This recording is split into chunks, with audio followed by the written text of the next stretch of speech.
Senhoras e senhores, uma salva de palmas, diretamente da Angola, Gil Mário Vemba!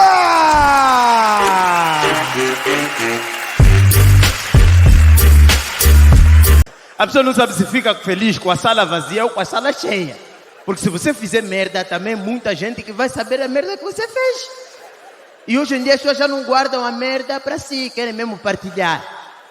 Então quero já avisar, se o espetáculo não correr bem para mim hoje, ninguém me escreve. Não quero mensagem no meu Instagram porque o show não correu bem, guarda para ti. Se não tiver barulho é porque não está a dar bem.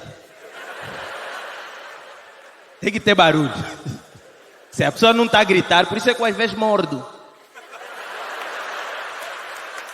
Morder mesmo.